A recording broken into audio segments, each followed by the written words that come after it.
ሰላም ጤና ይስጥልን ክብራትና ክብራን የፕራይም ሚዲያ ተመልካቾቻችን የሰዓቱን መረጃዎች ወደ እናንተ ማድረሳችንን ጀምረናል። ከመረጃዎቹ ጋር በጸሎት ጌታቸው ነኝ። አብራችሁን ቆዩ። ኢትዮጵያ ባለፉት ጥቂት የለውጥ ዓመታት እምርታዊ ስኬቶችን እያስመዘገበች የሚመጥናትን ከፍታ እየያዘች ትገኛለች ሲል የመንግስት ኮሚኒኬሽን አገልግሎት አስታወቀ።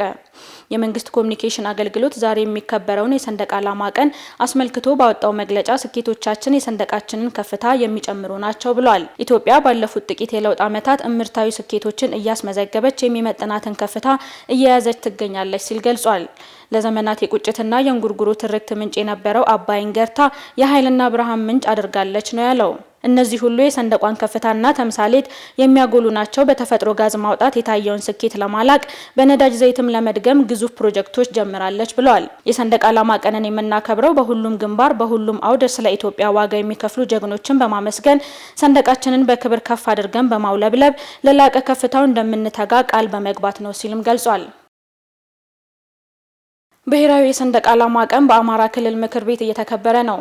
በአማራ ክልል ሰንደቅ ዓላማችን ለኢትዮጵያ ታላቅ የከፍታ ዘመን ብስራት፣ ለብሔራዊ አንድነታችን፣ ለሉዓላዊነታችንና ለኢትዮጵያ ህዳሴ በሚል መሪ ሀሳብ 18ኛው የኢትዮጵያ የሰንደቅ ዓላማ ቀን እየተከበረ ነው። በአከባበር ስነ ስርዓቱ የአማራ ክልል ምክትል ርዕሰ መስተዳደር አብዱ ሁሴን፣ የአማራ ክልል ምክር ቤት ምክትል አፈ ጉባኤ አማረ ሰጤ፣ የተለያዩ የጸጥታ ኃይል አባላት ተገኝተዋል።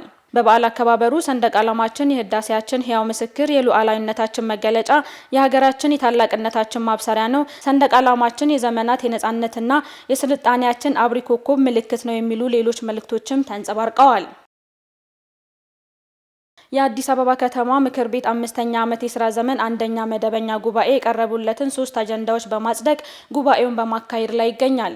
ሶስተኛው የአዲስ አበባ ከተማ ምክር ቤት 5ኛ ዓመት የስራ ዘመን አንደኛ መደበኛ ጉባኤውን ዛሬ በአድዋ ድል መታሰቢያ በሚገኘው የምክር ቤቱ የመሰብሰቢያ አዳራሽ እያካሄደ ይገኛል። የምክር ቤቱ አፈ ጉባኤ ወይዘሮ ቡዜና አልቃድር 3ቱን አጀንዳዎች ለምክር ቤቱ ያቀረቡ ሲሆን ምክር ቤቱም የቀረቡለትን አጀንዳዎች በሙሉ ድምጽ አጽድቋል። ጉባኤው ውይይቱን በመቀጠል የምክር ቤቱን 4ኛ ዓመት የስራ ዘመን 4ኛ መደበኛ ጉባኤ በቃለ ጉባኤ ተወያይቶ አጽድቋል። ምክር ቤቱ በቀጣይ 2 አጀንዳዎች ላይ እየተወያየ የሚገኝ ሲሆን የምክር ቤቱ አባላት በተመረጡት አካባቢ ከመራጭ ህዝብ ጋር ባደረጉት ውይይት መድረክ ላይ የተነሱ ጥያቄዎች ለአዲስ አበባ ከተማ አስተዳደር ከንቲባ አዳነች አቤቤ ቀርበዋል። ምክር ቤቱ በ3ኛ አጀንዳው ልዩ ልዩ ሹመቶችን ያጸድቃል ተብሎም ይጠበቃል። ሁለተኛው የአፍሪካ ክህሎቶች ሳምንት ዛሬ በአፍሪካ ህብረት ዋና መቀመጫ አዲስ አበባ መካሄድ ይጀምራል። አፍሪካውያን የአፍሪካን ኢንዱስትሪ ልማቶች የሚያፋጥኑበትን ክህሎቶች ማስጠበቅ የሳምንቱ መሪ ሀሳብ ነው። ሁነቱን ያዘጋጁት የአፍሪካ ህብረት ኮሚሽን ከስራና ክህሎት ሚኒስቴር ጋር በመተባበር ነው። በሁነቱ ላይ የአፍሪካ ህብረት ከፍተኛ አመራሮችና የአባል ሀገራት ሚኒስቴሮች፣ ፖሊሲ አውጪዎች፣ የኢንዱስትሪ መሪዎች፣ የልማት ተቋማት አመራሮች፣ መምህራን፣ ኢኖቬተሮች፣ የወጣት ተወካዮችና የልማት አጋሮች ይሳተፉበታል። የሀገሪቷን የክህሎት ምህዳር በመቀየር የኢንዱስትሪ ተወዳዳሪነትን ማሳደግ፣ የስራ ዕድል ፈጠራን ማሳደግና ዘላቂ ልማትን ማረጋገጥ ላይ የጋራ ትብብርን ማጠናከር የሁነቱ አበይት ትኩረት ነው ተብሏል። የአፍሪካ የክህሎት ክፍተትን በመሙላት የአፍሪካ አህጉራዊ ነጻ የንግድ ቀጠና ለክህሎት ልማት መጠቀምና በአጀንዳ 2063 አማካኝነት ሁሉን አቀፍ የኢኮኖሚ እድገትን ማረጋገጥ ላይ ውይይት ይደረጋል። ክቡራን ተመልካቾቻችን የተከታተላችሁ ያላችሁት የሰዓቱን መረጃዎቻችንን ነው። አሁን ደግሞ ከሀገር ውጭ ወዳገኘናቸው መረጃዎች እናልፋለን። አብራችሁን ቆዩ። በካሜሩን የሚጠበቀው ፕሬዝዳንታዊ ምርጫ መራጮች ድምጽ ሰጥተዋል።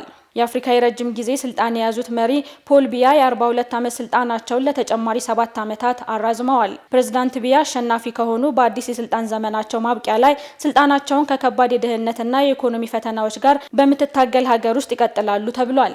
በሀገሪቱ ርዕሰ መዲና ያውንዴ በሚገኝ አንደኛ ደረጃ ትምህርት ቤት ውስጥ ድምጽ የሰጡት ቢያ አሸናፊ እንደሚሆኑ የፖለቲካ ባለሙያዎች ገምተዋል። እንደ አውሮፓውያን አቆጣጠር በ1982 የካሜሩንን የመጀመሪያ ፕሬዝዳንት ስልጣን መልቀቃቸውን ተከትሎ ወደ ስልጣን ከመጡ በኋላ በ7 ተከታታይ ምርጫዎች አሸናፊ ሆነዋል። በተባበሩት መንግስታት ድርጅት ግምት መሰረት ቢያንስ 43 በመቶ የሚሆነው የካሜሩን ህዝብ በመሰረታዊ የገቢ የትምህርትና የጤና ደረጃዎች በድህነት ውስጥ ይኖራል ሲል የዘገበው አፍሪካን ኒውስ ነው።